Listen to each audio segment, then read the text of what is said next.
Bendiciones para todos. Estamos por aquí para grabar este repaso, para que usted lo estudie y entonces pueda así estar preparado para su primera evaluación y entonces pasar a la segunda materia.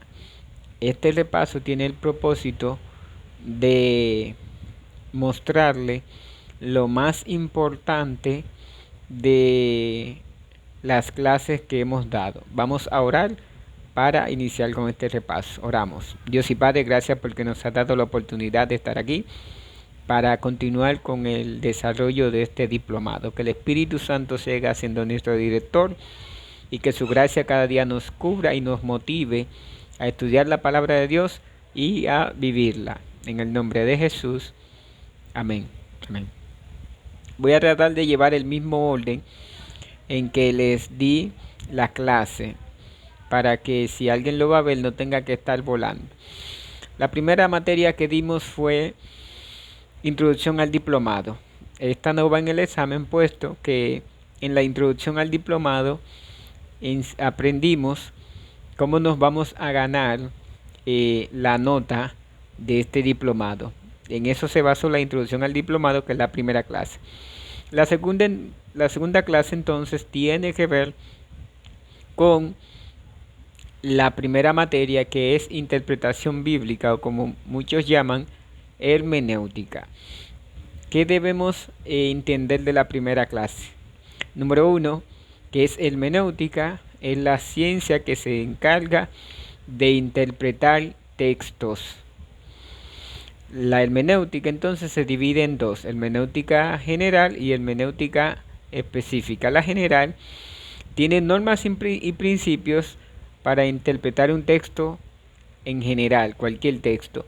Y la hermenéutica específica entonces tiene normas y principios generales, pero también tiene normas y principios específicos para una interpretación particular. En el caso nuestro, tiene que ver con la hermenéutica bíblica, esas normas y principios que tienen que ver con la interpretación bíblica.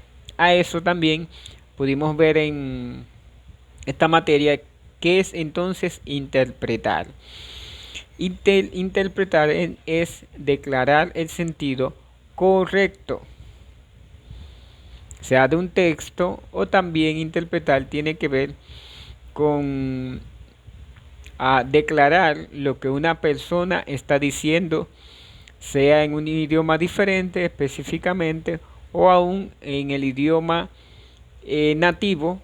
Quizás las otras personas no entienden y usted tiene que interpretar. La interpretación tiene que ver con esto, declarar el sentido correcto.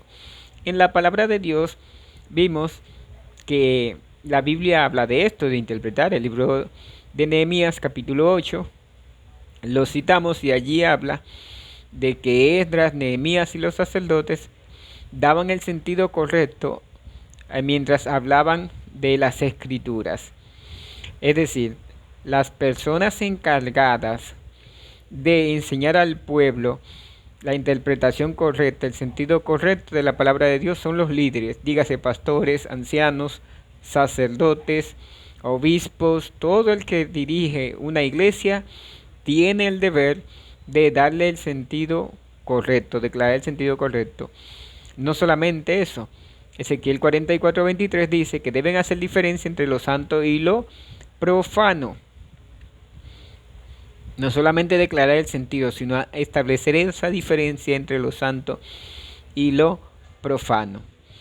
Entonces también vimos que la Biblia da su propio método de interpretación ella misma. ¿Cuál es el método de interpretación que la Biblia nos ofrece? La Biblia misma. La Biblia misma es su propio intérprete. Por eso pusimos a este diplomado sola escritura, donde la Biblia recomienda su método en el libro de Isaías 28:10, que dice mandamiento tras mandamiento, renglón tras renglón, línea sobre línea, un poquito aquí y un poquito allá. Así se interpreta la Biblia. Todos de alguna manera somos intérpretes. Cuando alguien lee algo, aunque no lo interprete de manera correcta, él interpreta algo, aunque no sea, vuelvo y repito, lo correcto. Sin embargo, para entender las cosas de una manera correcta, es necesario estudiar. O sea, todos somos intérpretes, sea correcto o incorrectamente. Pero para entender algo correcto hay que estudiar. Por eso Cristo dijo en San Juan 5:39, escudriñad las escrituras. No voy a entrar a desarrollar teológicamente este texto, solamente estoy diciendo que necesitamos estudiar la palabra de Dios para poder entenderla. Entonces también tomamos en cuenta en nuestro estudio de la primera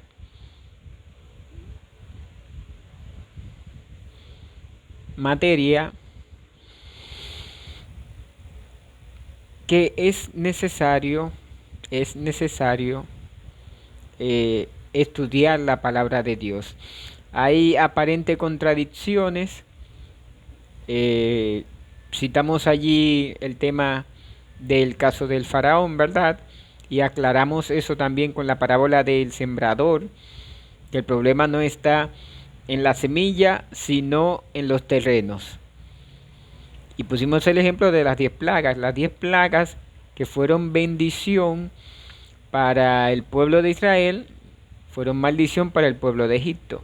El mismo Dios, las mismas plagas, pero los que recibieron, las recibieron con actitudes diferentes. Es importante que podamos entender eso. En la clase número 3 entramos entonces con historia sobre la interpretación bíblica y sus métodos. Vimos allí aproximadamente 14 métodos, de los cuales estos en toda la historia bíblica se han desarrollado. El primer método que vimos fue la voz de Dios.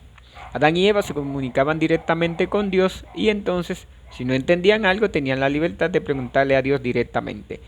Cuando Adán y Eva pecan, entonces surge otro método. Ya el hombre no puede verse directamente con Dios, sino que ahora Dios tiene que comunicar su voluntad por medio de...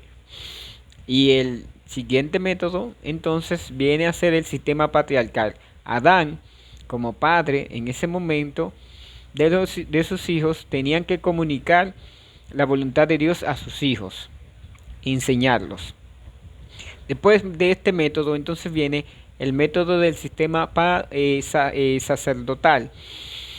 En el sistema sacerdotal ya está la escritura. Entre el periodo patriarcal y el sacerdotal ya surge la escritura y allí Dios ya escribe los 10 mandamientos en piedra, y entonces también allí hay dos medios auxiliares de este sistema, el sacerdotal, que son el Urim y el Tumim, que eran dos piedras que estaban en ambos lados del pectoral. Y también está allí el propiciatorio, que estaba en el lugar santísimo, era la tapa del arca, donde estaban dos ángeles, dos querubines, uno a la derecha y el otro a la izquierda, mirando hacia abajo, hacia la ley de Dios. Voy un poco rápido porque el repaso es largo.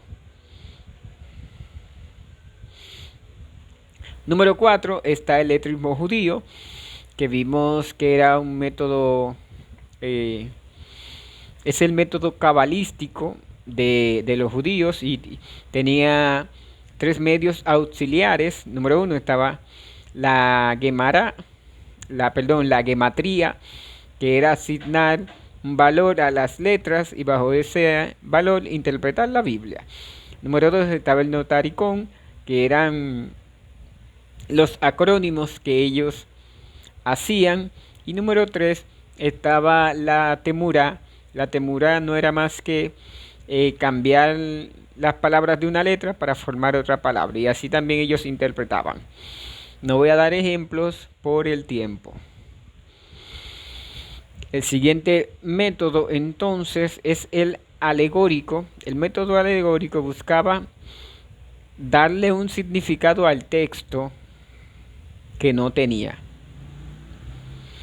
Eso es una eisegesis, darle un significado al texto que no tiene. En este caso, la primera persona, que una de las primeras personas, no la primera persona que toma este método, es Filón de Alejandría, que era un filósofo judío que procuró unir el helenismo, o sea, la filosofía griega, con la filosofía judía. Él no le daba mucha importancia al tema de las letras en este caso, sino que él aplicaba un significado a la palabra de Dios.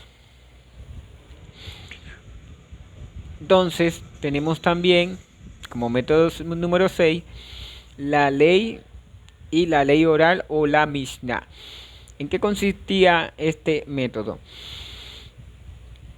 La ley, que se refería a la Torá, y la Mishnah, que se refería a la interpretación de la ley. O sea, la Mishnah era la ley oral, la interpretación de la Torá. Ellos tenían una interpretación de los primeros 5 libros de Moisés, y vemos esto en el libro de Marcos capítulo 7, versículos 7 al 13, donde vemos un ejemplo de la tradición. Cristo le dice: habéis invalidado el mandamiento por la tradición. Lo puede leer con más detenimiento. Método 7.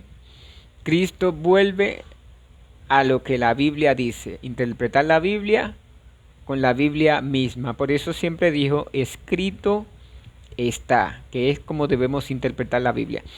El método número 8 es el de los padres de la iglesia, quienes también se adhieren al método alegórico. Algunos dentro de este método utilizaban algunos medios auxiliares, pero en esencia usaban el método alegórico. Algunos hablan de que usaban el método racional, a interpretar la Biblia como decía ella misma, pero en esencia los padres de la iglesia se inclinaron más a lo alegórico. Algunos de ellos fueron Orígenes, Agustín de Hipona y Clemente de Alejandría. El método 9, entonces viene el método que no es directamente un método, sino que viene a suprimirse la Biblia, a presentar la Biblia al pueblo en un idioma diferente. En ese tiempo, para el siglo VII después de Cristo, año 600 aproximadamente, se ordena a que los cultos religiosos se hagan en latín y no en la lengua nativa del pueblo. La gente no iba a entender naturalmente nada de eso. Y entonces así se suprime la palabra de Dios en este método de suprimir la Biblia. El método número 10, los reformadores entonces vuelven a lo que es al método histórico bíblico, la historia y la Biblia como método de interpretación. A este método también se le llamó el método histórico gramático. Es el método que utilizaron los reformadores. En el método 11, el método de la contrarreforma. La contrarreforma lo que hace es levantar dos medios auxiliares que fueron el preterismo y el futurismo. El preterismo decía que todas las profecías se habían cumplido en el pasado, y el futurismo decía entonces que todas las profecías se habían cumplido en el futuro. Eso era para quitar de la vista la interpretación que estaban dando los reformadores en ese momento al papado, que lo señalaban como el anticristo. También en este periodo la Iglesia, el Concilio Vaticano I, o sea, el papado, Concilio Vaticano I, establece que la Biblia y la tradición tienen la misma autoridad, cuando realmente sabemos que no es así. En materia de salvación y de conciencia, la Biblia tiene la última palabra. Método 12, entonces vienen a levantarse movimientos como el Renacimiento, el humanismo y el racionalismo. Estos movimientos, entonces, su método de interpretación era que lo que no es racional, lo que no se comprueba, no es creíble. Esto se realizaba por lo que se conoce como el método científico. El método 13 entonces tiene que ver con el método histórico crítico, que es estudiar la palabra de Dios, estudiar las diferentes versiones, los diferentes códigos para ver cuál se acerca más a, a la certeza de la palabra de Dios, o como diríamos, a los originales. Y el método número 14 entonces tiene que ver con el relativismo moral. Lo que es verdad para ti no tiene que ser verdad para mí. Es el método más peligroso para mí que ha existido a lo largo de toda la historia bíblica. Y es el último método que estamos viendo, porque eso permite que cada uno piense que lo que tiene la verdad independientemente de. Y es peligroso eso. Entonces vamos a entrar a lo que es la clase 4, los medios auxiliares o contrarios de la palabra de Dios. No es que sean contrarios necesariamente, sino que lo pueden utilizar de una manera contraria. El primero es la Biblia y la Biblia. Hay personas que han utilizado la Biblia para contradecir la misma Biblia. Por ejemplo, decíamos en esa clase que el diablo tentó a Jesús y le dijo, citando el Salmo 91, que se arroje, que a sus ángeles mandará acerca de él para que su pie no tropiece. Y es verdad, lo dice el Salmo 91, pero él la estaba sacando fuera de contexto, porque una cosa es que Jesús se cayera y otra cosa es que se tirara. Pero Jesús le citó la misma Biblia diciendo, Deuteronomio 6:16, no tentarás al Señor tu Dios.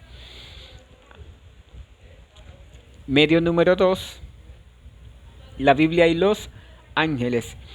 Juan, Apocalipsis 19:10, se le iba a postrar a un ángel, y al ángel le dijo que no, que solamente debe adorar a Dios, que él era un consiervo. No importa lo que te pueda decir un ángel, la adoración solamente pertenece a Dios. La obediencia a la Biblia está por encima de lo que diga cualquier ser sobrenatural. Dios no se contradice. Si hay un ser sobrenatural que contradice la palabra de Dios, no viene de Dios. La Biblia y la fe. Hay muchas personas que dicen tener fe, pero no son obedientes a la palabra de Dios. ¿Qué dice la Biblia sobre eso? Romanos 3:31. Luego, ¿invalidamos la ley por la fe? En ninguna manera, antes la confirmamos. La fe no contradice la Biblia, no contradice la ley. La confirmamos, la palabra de Dios o la ley, por medio de la fe. La fe y la Biblia no se contradicen. También vemos el tema de la Biblia y la gracia. Hay gente que dicen que son salvos por gracia y a veces se dan la libertad de pecar, de violar la palabra de Dios. Dios me perdona, yo soy salvo por gracia. Mire lo que dice Romanos capítulo 6, versículo 1 y 2. Leo textualmente. ¿Qué pues diremos? ¿Perseveraremos en el pecado para que la gracia abunde? En ninguna manera. Porque los que hemos muerto al pecado, ¿cómo viviremos aún en él? Romanos 6, 1, 2. Lo puede buscar y leerlo. Entonces, si usted es una nueva criatura en Cristo Jesús, usted, si está convertido de corazón, el Espíritu lo lleva a desear no pecar. Puede caer porque está en la carne, pero si cae, 1 Juan 3:4, abogado tenemos para con el Padre, a Jesucristo el justo. Pero no es que usted va a estar cayendo y estar pidiendo perdón a cada rato.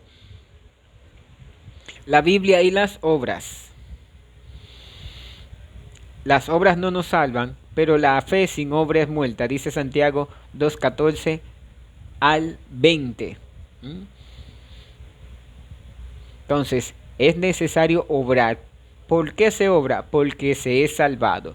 Usted viene a ser una nueva criatura con propósitos diferentes, con metas diferentes y con obras diferentes. Si usted se convierte y sigue las mismas obras que estaba en el mundo, no está convertido. Porque sus obras van a cambiar porque usted no es nueva criatura en Cristo Jesús. La Biblia y la Torá. Algunos dicen que ya la Torá no debe estudiarse y no es así. Y algunos se van al extremo y nada más le dan importancia a la Torá. No es así. Cristo le dijo a los fariseos, escuchen, en la cátedra de Moisés se sientan los escribas y los fariseos, así que todo lo que ellos digan, que guardéis, guardadlo. El problema no era lo que ellos decían. Él está citando en cuanto a la Torá, no en cuanto a la tradición. Establezco esa diferencia. Todo lo que digan de la Torá, obedézcanlo.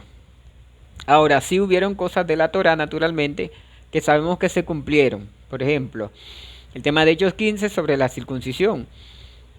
Ya ahí, en Hechos 15, se determina que la circuncisión no es obligatoria. Pero antes sí era obligatoria en el Antiguo Testamento, pero ahora no es obligatoria. Entonces, es bueno saber qué se cumplió y qué no se cumplió, qué debemos darle importancia a la Torá y qué ya no debemos darle importancia. El siguiente método, la Biblia y el Antiguo Testamento. Hay personas que piensan que el Antiguo Testamento ya está abolido y no es así. Cuando Cristo se apareció en Emaús, permítame decirle que lo que citó fue el Antiguo Testamento y ya él había resucitado. Dice la Biblia que le dijo, oh insensatos, citarlos de corazón para creer todo lo que los profetas han dicho. ¿No era necesario que el Cristo padeciera estas cosas y que entrara en su gloria? Y comenzando, escuche, desde Moisés, refiriéndose a la Torá, y siguiendo por todos los profetas, les declaraba en todas las escrituras en todas las escrituras lo que de él decían. Y cuando Cristo dijo escudriñar las escrituras, San Juan 5:39, se refirió al Antiguo Testamento, pues el Nuevo Testamento no estaba escrito. Así que tan válido es el Nuevo como el Antiguo Testamento.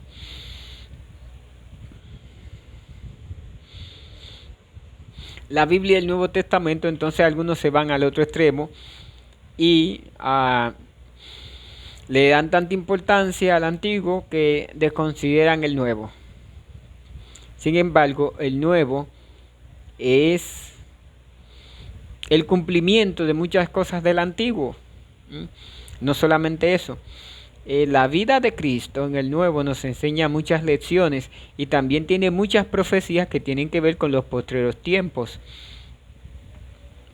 1 Timoteo 4:1 dice que en los postreros tiempos, o sea que tanto el Antiguo como el Nuevo Testamento tienen profecías para el tiempo del fin. Ambos están vigentes.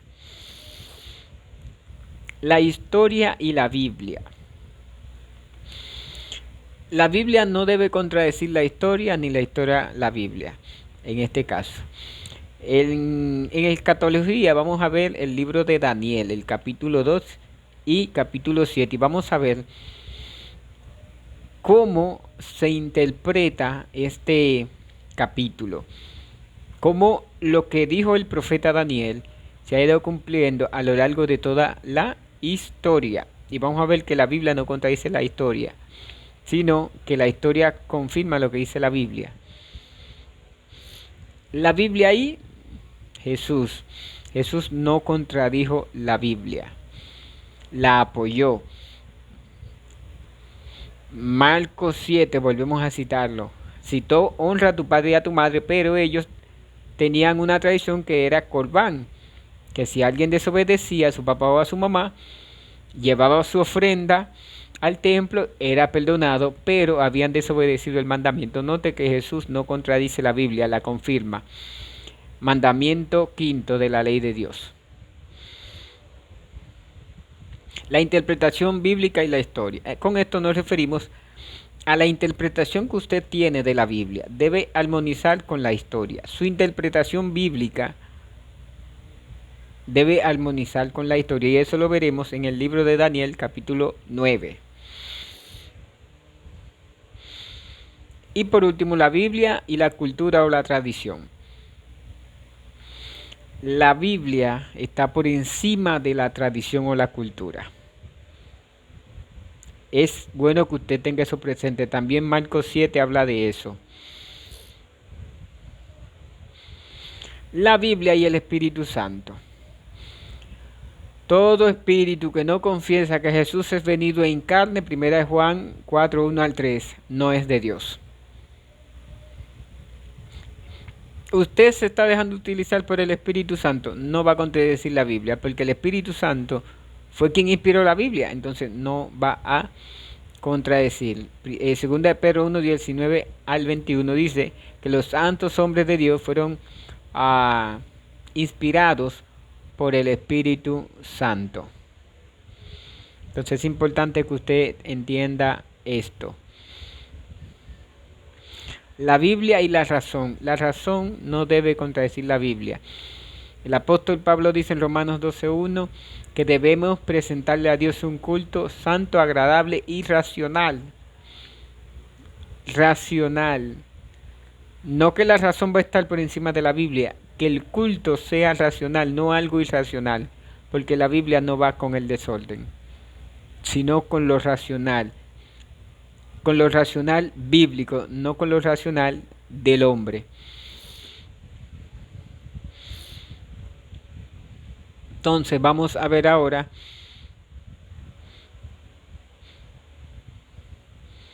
en la siguiente clase la clase 5, pasos para la interpretación bíblica.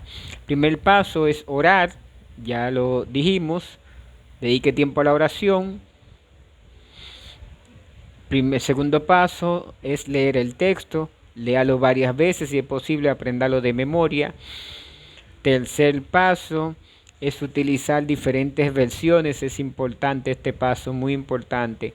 Consulte diferentes versiones. Cuarto paso, consultar el original, tan importante como el otro, consulte, porque eso le va a dar más claridad de lo que está tratando de decir el texto. Paso número 5, consultar el contexto del texto, el contexto cercano, los versículos que están antes y después de su texto, contexto más amplio, los libros de la Biblia que citan lo que usted está hablando, y el contexto histórico, entonces el momento en que se estaba escribiendo lo que usted está estudiando. También el género literario, quién lo dijo, cómo lo dijo y por qué lo dijo. Todo eso. El paso número 6, examina el contexto del texto. ¿Qué vamos a hacer aquí? Dividir el texto en párrafos, en oraciones, en frases o en palabras si es un versículo. Si es un texto, entonces divídalo en frases, en oraciones, pero no olvide destacar las palabras importantes de su texto. No olvide eso. Buscarlas en el diccionario. Debe buscarla. Paso 7, enseñanza teológica del texto. La enseñanza que tiene el texto en cuanto a las personas de ese tiempo. Es importante que usted, porque eso sirve para nuestra enseñanza, dice la Biblia. Siguiente, enseñanza del texto en el presente. La Biblia también se escribió para nuestra enseñanza, para la enseñanza presente. También debe tener eso en mente. Recursos adicionales, ya dijimos que diccionarios, comentarios bíblicos, concordancias, personas de experiencia, todo eso debe consultarlo. Y por último, dedique tiempo de calidad. Es importante dedicar tiempo a la palabra de Dios. Dedique tiempo. Usted dedica tiempo a otras cosas. Dedique tiempo a estudiar la palabra de Dios. Vamos a orar. Gracias, bendiciones. Fue un poquito rápido, pero no quería que durara más de media hora. Así que bendiciones y oramos. Dios y Padre, gracias por darnos la oportunidad de este repaso, que las personas lo puedan aprovechar, que el Espíritu Santo pueda grabar las verdades en el corazón de cada uno que vea este repaso y que puedan grabarle en la mente y puedan llenar su examen bien. En el nombre de Jesús. Amén. Amén.